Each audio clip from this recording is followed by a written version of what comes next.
ജോയിൻറ്റിനെ ബാധിക്കുന്ന ഒരു auto immune ഡിസോർഡറിനെ കുറിച്ചാണ് നമ്മൾ ചർച്ച ചെയ്യുന്നത്. റുമറ്റോയ്ഡ് ആർത്രൈറ്റിസ് അല്ലെങ്കിൽ ആമവാദം.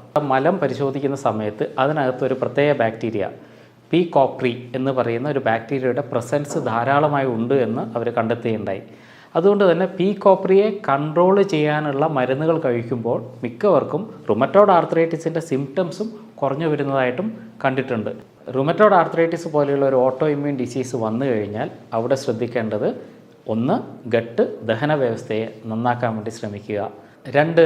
ശരിയായ രീതിയിലുള്ള പ്രോപ്പറായിട്ടുള്ള ന്യൂട്രീഷൻ കൊടുക്കുക. 3. കൃത്യമായ രീതിയിലുള്ള വ്യായാമത്തിലേക്ക് എക്സസൈസിലേക്ക് പോവുക. ഹായ്, ഞാൻ ഡോക്ടർ ഷിംജി, CMO പ്രകൃതി സൗഖ്യം കാഞ്ഞങ്ങാട്. ഇന്ന് ജോയിൻറ്റിനെ ബാധിക്കുന്ന ഒരു ഓട്ടോ ഇമ്മ്യൂൺ ഡിസോർഡറിനെ കുറിച്ചാണ് നമ്മൾ ചർച്ച ചെയ്യുന്നത്. റുമറ്റോയ്ഡ് ആർത്രൈറ്റിസ് അല്ലെങ്കിൽ ആമവാദം. എന്തൊക്കെയാണ് റുമറ്റോയ്ഡ് ആർത്രൈറ്റിസിൻ്റെ പ്രധാനപ്പെട്ട ലക്ഷണങ്ങൾ? സാധാരണഗതിയിൽ ജോയിൻറ്റിനുണ്ടാകുന്ന അതികഠിനമായ വേദന. അതുകൂടാതെ ഇത് ചെറിയ ജോയിൻറ്റിനാവാം, പലപ്പോഴൊക്കെ കാൽമുട്ടിനും ഇത് ബാധിച്ചതായി കാണുന്നുണ്ട്. ഇത് കൂടാതെ തന്നെ മോർണിംഗ് സ്റ്റിഫ്നെസ്, അതായത് രാവിലെ എഴുന്നേറ്റ് കഴിഞ്ഞാലുള്ള സന്ധികൾക്കുള്ള മടക്കാൻ പറ്റാത്ത ഒരു വേദന, ഒരു അസ്വസ്ഥത. കുറച്ചു നേരം നമ്മൾ ചില പ്രവൃത്തികളിലൊക്കെ ഏർപ്പെട്ട് കഴിഞ്ഞാൽ അത് വീണ്ടും പഴയ അവസ്ഥയിലേക്ക് മാറാം, സ്റ്റിഫ്നെസ് കുറയാം. ഈ പ്രശ്നങ്ങൾ വർദ്ധിച്ചു കഴിഞ്ഞാൽ ക്രമേണ ഇത് ഡിഫോമിറ്റിയിലേക്ക് എത്തിച്ചേരാം. പൊതുവെ റുമറ്റോയ്ഡ് ആർത്രൈറ്റിസിൽ കാണുന്ന ഒരു ഡിഫോമിറ്റിയാണ് സ്വാൻ നെക്ക് ഡിഫോമിറ്റി, അല്ലെങ്കിൽ കൈവിരലുകളൊക്കെ മടങ്ങി തിരിഞ്ഞു പോകുന്ന ഒരവസ്ഥ. ഇതൊക്കെ പൊതുവായി കണ്ടു കഴിഞ്ഞാൽ നമ്മൾ പലപ്പോഴും ബ്ലഡ് ടെസ്റ്റിങ്ങിൽ കൂടി ഇത് കൺഫേം ചെയ്യാറുണ്ട്. സാധാരണഗതിയിൽ നമ്മൾ ചെയ്യുന്ന ബ്ലഡ് ടെസ്റ്റുകൾ RA ഫാക്ടർ, CRP, ESR തുടങ്ങിയ ടെസ്റ്റുകളാണ്. പക്ഷേ ഇപ്പോൾ വളരെ അഡ്വാൻസ്ഡ് ആയിട്ട് CCP എന്ന് പറയുന്ന ഒരു ടെസ്റ്റും നമ്മൾ ചെയ്യാറുണ്ട്. ചിലപ്പോഴൊക്കെ CCP പോസിറ്റീവായിട്ട് വന്ന് RA ഫാക്ടർ നെഗറ്റീവായിട്ടും കാണാറുണ്ട്. പക്ഷേ ഇത്തരം ഒരു റിസൾട്ട് ഭാവിയിലേക്കുള്ള റുമറ്റോയ്ഡ് ആർത്രൈറ്റിസ് വരാനുള്ള സാധ്യതയെ ചൂണ്ടിക്കാണിക്കുന്ന ഒരു റിസൾട്ടാണ്. അതുകൊണ്ട് CCPയും ഇപ്പോൾ വളരെ പ്രമുഖമായ സ്ഥാനം തന്നെയാണ് ഡയഗ്നോസിസിൽ ഉള്ളത്. നമ്മുടെ ശരീരത്തിലെ ഇമ്മ്യൂൺ സിസ്റ്റത്തിൽ വരുന്ന ഒരു മിസ്കമ്മ്യൂണിക്കേഷൻ കൊണ്ടാണ് ഇത് സംഭവിക്കുന്നത്. എന്താണ് ഇതിനുള്ള മൂലകാരണം? ഇതിൻ്റെ പേര് തന്നെ ആമവാദം എന്നാണ്. ആമ എന്ന് പറഞ്ഞാൽ ഇവിടെ ഡൈജസ്റ്റീവ് സിസ്റ്റം, ദഹനം എന്നൊക്കെയാണ് അർത്ഥം. ദഹന പ്രക്രിയയുടെ ഫലമായിട്ട് വരുന്ന ദഹന വ്യവസ്ഥയിലുണ്ടാകുന്ന ചില പ്രശ്നങ്ങളുടെ അനന്തരഫലമായിട്ടാണ് റുമറ്റോയ്ഡ് ആർത്രൈറ്റിസ് ഉണ്ടാകുന്നത്. കുറച്ചുകൂടി സയൻറ്റിഫിക്കായി പറയുകയാണെങ്കിൽ ഇത് ലീക്കി ഗട്ടിൻ്റെ ഭാഗമായിട്ടാണ് വരുന്നത്. ലീക്കി ഗട്ടിലുണ്ടാകുന്ന ലീക്ക്, ആ ലീക്ക് ബ്ലഡിലേക്ക് പോവുകയും ആ ടോക്സിൻസ് രക്തം വഴി സന്ധികളിൽ പോയി അടിയുകയും ചെയ്യുന്നു. അങ്ങനെ ഉണ്ടാകുന്ന സന്ധികളിലുണ്ടാകുന്ന പ്രശ്നത്തെ, ആ ടോക്സിനെ, ആ വിഷത്തെ പുറന്തള്ളാൻ വേണ്ടി ശരീരം നടത്തുന്ന ആക്രമണമാണ് പൊതുവെ റുമറ്റോയ്ഡ് ആർത്രൈറ്റിസിലേക്ക് നയിക്കുന്നത്. ഗട്ടിൽ വരുന്ന പ്രശ്നങ്ങളാണ് റുമറ്റോയ്ഡ് ആർത്രൈറ്റിസിൻ്റെ ട്രിഗറിങ് ആവുന്നത് എന്ന് നമ്മൾ കണ്ടു. അതുകൊണ്ടാണ് പലപ്പോഴും ബ്രിഞ്ചോൾ പോലെയുള്ള അല്ലെങ്കിൽ പൊട്ടറ്റോ പോലെയുള്ള സാധനങ്ങൾ കഴിച്ചു കഴിഞ്ഞാൽ പെട്ടെന്ന് തന്നെ ഗ്യാസ് ഫോർമേഷൻ ഉണ്ടാവുകയും പിന്നീട് സന്ധിവേദന കൂടുകയും ചെയ്യുന്നത് കണ്ടിട്ടുണ്ട്.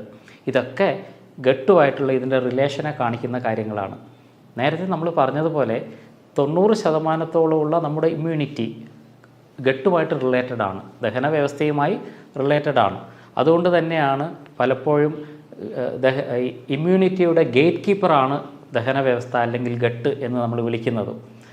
അവിടെ സംഭവിക്കുന്ന ഏത് പ്രശ്നങ്ങളും നമ്മൾ ഇമ്മ്യൂണിറ്റിയുമായി ഡയറക്റ്റ്ലി ബന്ധപ്പെടാം. മിക്കവാറും ആൾക്കാരിൽ നമ്മൾ കാണുന്നത്, ഏകദേശം 60% ആൾക്കാരിലും നമ്മൾ കാണുന്നത് റുമറ്റോയ്ഡ് ആർത്രൈറ്റിസ് വന്ന രോഗികൾക്ക് ദഹന സംബന്ധമായ പ്രശ്നങ്ങൾ ആദ്യകാലത്ത് തന്നെ ഡെവലപ്പ് ചെയ്തിട്ടുള്ളതായി കാണുന്നുണ്ട്. ഉദാഹരണത്തിന് കോൺസ്റ്റിപ്പേഷൻ, ചിലവർക്ക് IBS ഇറിറ്റബിൾ ബവൽ സിൻഡ്രോം പോലെയുള്ള പ്രശ്നങ്ങൾ, ചിലവർക്ക് പൈൽസ്, ചിലവർക്ക് ഗ്യാസ്ട്രൈറ്റിസ്. ഇങ്ങനെ പല പ്രശ്നങ്ങളും ആദ്യകാലത്ത് ഉള്ളവർക്കാണ് മഹാഭൂരിപക്ഷത്തിനും പിന്നീട് റുമറ്റോയ്ഡ് ആർത്രൈറ്റിസ് ആയിട്ടത് മാറുന്നത്. ഇതിൽ വളരെ ഇൻട്രസ്റ്റിംഗ് ആയിട്ടുള്ളൊരു സ്റ്റഡി കൂടിയുണ്ട്. ഫങ്ഷണൽ മെഡിസിനിലെ വളരെ പ്രധാനപ്പെട്ട ഒരു സ്റ്റഡിയുടെ കാര്യം പറയുന്നുണ്ട്. റുമറ്റോയ്ഡ് ആർത്രൈറ്റിസ് ഉള്ളവരുടെ മലം പരിശോധിക്കുന്ന സമയത്ത് അതിനകത്തൊരു പ്രത്യേക ബാക്ടീരിയ പി കോപ്രി എന്ന് പറയുന്ന ഒരു ബാക്ടീരിയയുടെ പ്രസൻസ് ധാരാളമായി ഉണ്ട് എന്ന് അവർ കണ്ടെത്തുകയുണ്ടായി. അതുകൊണ്ട് തന്നെ പീകോപ്രിയെ കൺട്രോൾ ചെയ്യാനുള്ള മരുന്നുകൾ കഴിക്കുമ്പോൾ മിക്കവർക്കും റുമറ്റോയ്ഡ് ആർത്രൈറ്റിസിൻ്റെ സിംറ്റംസും കുറഞ്ഞു വരുന്നതായിട്ടും കണ്ടിട്ടുണ്ട്. ഇതിൽ നിന്നൊക്കെ വളരെ വ്യക്തമാണ് ദഹന വ്യവസ്ഥയിൽ നിന്നാണ് റുമറ്റോയ്ഡ് ആർത്രൈറ്റിസിൻ്റെ ട്രിഗറിങ് വരുന്നത് എന്നുള്ളത്. ഇതുപോലെ വളരെ ഇൻട്രസ്റ്റിംഗ് ആയിട്ടുള്ള മറ്റൊരു കാര്യമാണ് ഓറൽ കാവിറ്റി. അതായത് ദഹന വ്യവസ്ഥയുടെ ആദ്യ ഭാഗമാണ് ഓറൽ കാവിറ്റി അല്ലെങ്കിൽ വായ. വായേൻ്റെ അകത്തുള്ള ജിഞ്ചിവാലിസ് എന്ന് പറയുന്ന ബാക്ടീരിയ, ഈ ബാക്ടീരിയയുടെ പ്രസൻസും റുമറ്റോയ്ഡ് ആർത്രൈറ്റിസിന് കാരണമാകുന്നു എന്ന് പഠനങ്ങളൊക്കെ തെളിയിച്ചിട്ടുണ്ട്. അപ്പോൾ ദഹന വ്യവസ്ഥയുടെ പൊതുവായിട്ടുള്ള ആരോഗ്യമാണ് റുമറ്റോയ്ഡ് ആർത്രൈറ്റിസിനെ മറികടക്കാനുള്ള ഏറ്റവും നല്ല വഴി എന്ന് മനസ്സിലാക്കാം. അതുകൊണ്ട് തന്നെയാണ് പലപ്പോഴും റുമറ്റോയ്ഡ് ആർത്രൈറ്റിസ് കേസിൽ അല്ലെങ്കിൽ ആമവാത കേസിൽ നമ്മൾ ഓയിൽ പുള്ളിങ് ചെയ്തു കഴിഞ്ഞാൽ റിലീഫ് ഉണ്ടാകുന്നതും. കാരണം ഇത്തരം ബാക്ടീരിയകളെ നശിപ്പിച്ച് കളയാൻ ഓയിൽ പുള്ളിങ്ങിന് കഴിയും. എന്താണ് ഓയിൽ പുള്ളിങ്? 1-2 ടേബിൾ സ്പൂണ് വെളിച്ചെണ്ണ വായിലേക്ക് ഒഴിച്ച് വായിൽ നന്നായിട്ട് റിൻസ് ചെയ്യുക, നന്നായിട്ട് കഴുകിക്കൊണ്ടിരിക്കുക. ഒരു 5-10 മിനിറ്റ് വരെ അത് ചെയ്തിട്ട് ആ എണ്ണ തുപ്പിക്കളയുക. ഇതാണ് ഓയിൽ പുള്ളിങ്. അതുകൊണ്ട് പല ചികിത്സയുടെ കൂടെ ഈ ഓയിൽ പുള്ളിങ് എന്നുള്ളത് വളരെ വളരെ ഇമ്പോർട്ടൻ്റ് ആയിട്ടുള്ള ഒരു റുമറ്റോയ്ഡ് ആർത്രൈറ്റിസ് മാനേജ്മെൻ്റ് ആണെന്ന് നമുക്ക് മനസ്സിലാക്കാം. റുമറ്റോയ്ഡ് ആർത്രൈറ്റിസിനെ മറികടക്കാനുള്ള 2 സിമ്പിളായിട്ടുള്ള ടെക്നിക്കുകളാണ് നമ്മൾ ഡിസ്കസ് ചെയ്യുന്നത്. അതിലൊന്ന് റിമൂവ്, 2 റിപ്പയർ. ആദ്യമായി റിമൂവ്. എന്താണ് നമ്മൾ റിമൂവ് ചെയ്യേണ്ടത്, മാറ്റേണ്ടുന്ന പ്രധാന കാര്യങ്ങളിൽ ഒന്ന് ഗ്ലൂട്ടനാണ്, മറ്റൊന്ന് വീറ്റ് പ്രോട്ടീനാണ്, വീറ്റിൽ അടങ്ങിയിട്ടുള്ള മാംസ്യം. 3 ഡയറി പ്രോട്ടീൻസ് അല്ലെങ്കിൽ പാലിൽ അടങ്ങിയിട്ടുള്ള പാൽ ഉൽപ്പന്നങ്ങളിൽ അടങ്ങിയിട്ടുള്ള പ്രോട്ടീൻ നമ്മൾ മാറ്റേണ്ടതാണ്. അതേപോലെ തന്നെ നൈറ്റ് ഷെയ്ഡ് വെജിറ്റബിൾസ്, ബ്രിഞ്ചോൾ പോലെയുള്ള വഴുതന പോലെയുള്ള വെജിറ്റബിൾസും കഴിച്ചാൽ നമുക്ക് ഈ പ്രശ്നങ്ങൾ കൂടി വരുന്നതായിട്ട് കാണാം. അങ്ങനെ ഇത്തരത്തിലുള്ള ഭക്ഷണങ്ങളെ പൂർണ്ണമായിട്ട് ഒഴിവാക്കുക. ഒരു പരിധിവരെയെങ്കിലും ഗ്രെയിൻസ് കുറക്കുന്നതും റുമറ്റോയ്ഡ് ആർത്രൈറ്റിസിൻ്റെ മാനേജ്മെൻറ്റിന് വളരെ ഇമ്പോർട്ടൻ്റ് ആയിട്ടുള്ള കാര്യമാണ്. രണ്ടാമതായിട്ട് നമ്മൾ ചെയ്യേണ്ടത് റിപ്പയറാണ്. എന്താണ് റിപ്പയർ ചെയ്യേണ്ടത്? 2 കാര്യങ്ങളാണ് നമ്മൾ റിപ്പയർ ചെയ്യേണ്ടത്. ഒന്ന് ഗട്ട്, ദഹന വ്യവസ്ഥ. രണ്ടാമത് എഫക്റ്റഡ് ആയിട്ടുള്ള ജോയിൻറ്റ്സ്. ഈ 2 കാര്യങ്ങൾ റിപ്പയർ ചെയ്യുന്നതാണ് ഏറ്റവും ഇമ്പോർട്ടൻ്റ് ആയിട്ട് ചെയ്യേണ്ടത്. അതിലൊന്ന് റിപ്പയറിങ് ഓഫ് ഗട്ട്, ദഹന വ്യവസ്ഥയെ എങ്ങനെ റിപ്പയർ ചെയ്യാം. അതിൽ ഏറ്റവും ആദ്യമായിട്ട് ചെയ്യേണ്ടത് പ്രോബയോട്ടിക്സ് തന്നെയാണ്. നല്ല ബാക്ടീരിയയെ ശരീരത്തിനകത്തേക്ക് കയറ്റി വിടുക എന്നുള്ളതാണ് ഏറ്റവും നല്ലൊരു മെത്തേഡ്. അതുകൊണ്ട് തന്നെയാണ് പലപ്പോഴും പ്രോബയോട്ടിക് സപ്ലിമെൻറ്റ്സ് കൊടുത്തു കഴിഞ്ഞാൽ റുമറ്റോയ്ഡ് ആർത്രൈറ്റിസിൽ അതിൻ്റെ ലക്ഷണത്തിൽ ഗണ്യമായ കുറവ് വരുന്നതായിട്ട് കാണാൻ വേണ്ടി പറ്റും. മറ്റൊന്ന് നമ്മുടെ ജോയിൻസിൻ്റെ റിപ്പയറാണ്. എങ്ങനെയാണ് ജോയിൻസിനെ റിപ്പയർ ചെയ്യുക?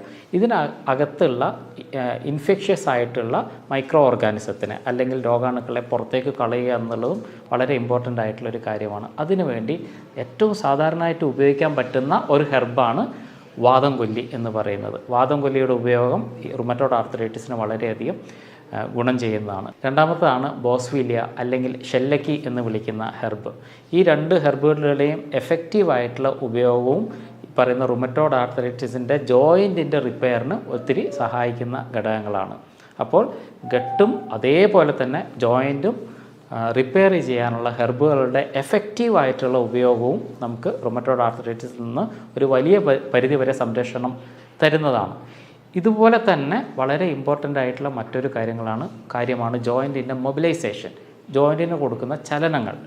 അപ്പോൾ കൃത്യമായ രീതിയിലുള്ള വ്യായാമങ്ങൾ, പ്രത്യേകിച്ച് യോഗ പോലെയുള്ള വ്യായാമങ്ങൾ അല്ലെങ്കിൽ ലൂസനിങ് എക്സസൈസുകളൊക്കെ വളരെ നന്നായിട്ട് റുമറ്റോയ്ഡ് ആർത്രൈറ്റിസിൻ്റെ അഡ്വാൻസിനെ തടുക്കുന്നതായി കണ്ടിട്ടുണ്ട്.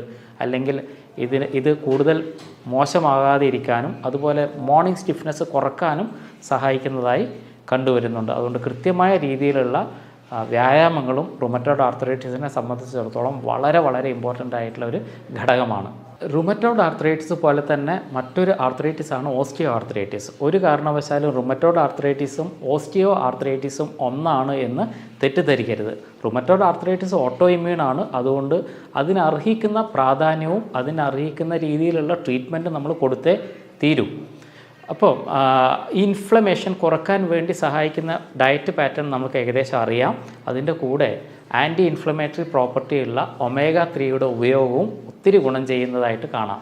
അപ്പോൾ ഡയറ്ററി മാനേജ്മെൻറ്റിൻ്റെ കൂടെ സപ്ലിമെൻറ്റ്സ് ലൈക്ക് ഒമേഗ 3 ഒക്കെ കൊടുക്കുന്നതും ഒരു വലിയ പരിധിവരെ റുമറ്റോയ്ഡ് ആർത്രൈറ്റിസിനെ നിയന്ത്രണ വിധേയമാക്കാൻ വേണ്ടി നമ്മളെ സഹായിക്കും. ശരിയായ രീതിയിലുള്ള ജീവിത ചിട്ടയും ഭക്ഷണ രീതിയും വ്യായാമ മുറകളും വിശ്രമവും വളരെ വളരെ ഇമ്പോർട്ടൻ്റ് ആണ് റുമറ്റോയ്ഡ് ആർത്രൈറ്റിസ് പോലെയുള്ള ഇമ്മ്യൂൺ ഡിസീസിനെ കൺട്രോൾ ചെയ്യാൻ വേണ്ടി. ചിലപ്പോഴെങ്കിലും RA ഫാക്ടർ ചെക്ക് ചെയ്യുന്ന സമയത്ത് RA ഫാക്ടർ നെഗറ്റീവായിട്ട് കാണാറുണ്ട്. സീറൻ നെഗറ്റീവ് റുമറ്റോയ്ഡ് ആർത്രൈറ്റിസ് എന്നാണ് പൊതുവെ ഇത് അറിയപ്പെടുന്നത്. എന്തുകൊണ്ടാണ് സീറൻ നെഗറ്റീവ് റുമറ്റോയ്ഡ് ആർത്രൈറ്റിസ് വരുന്നത്? ഇതിൻ്റെ പ്രധാനപ്പെട്ട കാര്യം എല്ലാ ആർത്രൈറ്റിസും ഗട്ടിൽ നിന്നല്ല വരുന്നത്. ഇത് ഗട്ട് റിലേറ്റഡ് അല്ല, മറിച്ച് ഇൻഫെക്ഷൻ റിലേറ്റഡ് ആയിട്ടുള്ള കാര്യങ്ങളാണ്. ലൈക്ക് ചിക്കൻ ഗുനിയ വന്ന് മാറിയ ആൾക്കാർക്ക് വേണമെങ്കിൽ ഇൻഫെക്ഷൻ ലോഡ് കൂടുതലായിട്ട് ഉണ്ടാവാം, അവർക്ക് വൈറൽ ലോഡ് ധാരാളമായിട്ട് ഉണ്ടാവാം. അവർക്ക് ഈ പറയുന്ന സീറൻ നെഗറ്റീവ് റുമറ്റോയ്ഡ് ആർത്രൈറ്റിസിലേക്ക് പോകാനുള്ള സാധ്യത വളരെ അധികമാണ്. അത്തരം റുമറ്റോയ്ഡ് ആർത്രൈറ്റിസിൽ ഇൻഫെക്ഷൻ്റെ സാധ്യത കുറക്കാൻ വേണ്ടി, അതിൻ്റെ കാഠിന്യം കുറക്കാൻ വേണ്ടി അകത്ത് കയറിയിട്ടുള്ള പാരസൈറ്റിനെ പുറത്തേക്ക് തള്ളിക്കളയാൻ ഉള്ള രീതിയിലുള്ള ഹെർബ്സുകളുടെ ഉപയോഗവും ഭക്ഷണ ക്രമീകരണവുമാണ് വേണ്ടത്. നമ്മൾ ഡിസ്കസ് ചെയ്ത പോലെ എല്ലാ റുമറ്റോയ്ഡ് ആർത്രൈറ്റിസും ഗട്ടിൽ നിന്നല്ല വരുന്നത്, ഗട്ട് റിലേറ്റഡ് അല്ല, മറിച്ച് ചില റുമറ്റോയ്ഡ് ആർത്രൈറ്റിസിൻ്റെ ഒക്കെ ട്രിഗറിങ് വരുന്നത് ചില പാരസൈറ്റിൽ നിന്നോ വൈറസുകളിൽ നിന്നോ ആകാം. ഉദാഹരണത്തിന് ഡെങ്കു ഫീവർ വന്ന് മാറിയ ആൾക്കാർക്ക് ജോയിൻറ്റ് പെയിൻ വരാനുള്ള സാധ്യത കൂടുതലാണ്. അതേപോലെ തന്നെ ചിക്കൻ ഗുനിയ വന്ന് മാറിയവർക്ക് അതിൻ്റെ പാരസൈറ്റ് കൊണ്ട് ഈ പറയുന്ന ജോയിൻറ്റ് ഇൻഫ്ലമേഷൻ വരാറുണ്ട്. അപ്പം ഇത്തരത്തിൽ വരുന്ന റുമറ്റോയ്ഡ് ആർത്രൈറ്റിസിനെ ആ രീതിയിൽ, അതായത് കയറിയ മൈക്രോ ഓർഗാനിസത്തിനെ അല്ലെങ്കിൽ കീടാണുക്കളെ, രോഗാണുക്കളെ പുറത്തേക്ക് തള്ളാനുള്ള രീതിയിലുള്ള ഹെർബൽ അപ്രോച്ചും ഡയറ്ററി അപ്രോച്ചുമാണ് വേണ്ടത്. റുമറ്റോയ്ഡ് ആർത്രൈറ്റിസ് പോലെയുള്ള ഒരു ഇമ്മ്യൂൺ ഡിസീസ് വന്നു കഴിഞ്ഞാൽ അവിടെ ശ്രദ്ധിക്കേണ്ടത്, 1, ഗട്ട് ദഹന വ്യവസ്ഥയെ നന്നാക്കാൻ വേണ്ടി ശ്രമിക്കുക. 2, ശരിയായ രീതിയിലുള്ള പ്രോപ്പറായിട്ടുള്ള ന്യൂട്രീഷൻ കൊടുക്കുക. 3, കൃത്യമായ രീതിയിലുള്ള വ്യായാമത്തിലേക്ക്, എക്സസൈസിലേക്ക് പോവുക. ഈ 3 കാര്യങ്ങൾ ചിട്ടയായി ചെയ്യുകയാണെങ്കിൽ ഒരു വലിയ പരിധിവരെ നിങ്ങൾക്ക് റുമറ്റോയ്ഡ് ആർത്രൈറ്റിസിൻ്റെ കോംപ്ലിക്കേഷൻ ഒഴിവാക്കാനും ഒരു പരിധിവരെ ഇതിനെ റിവേർട്ട് ചെയ്യാനും വേണ്ടി സാധിക്കുന്നതാണ്. മറ്റൊരു വീഡിയോയുമായി വീണ്ടും കാണാം. അതുവരെ എല്ലാവർക്കും നന്ദി.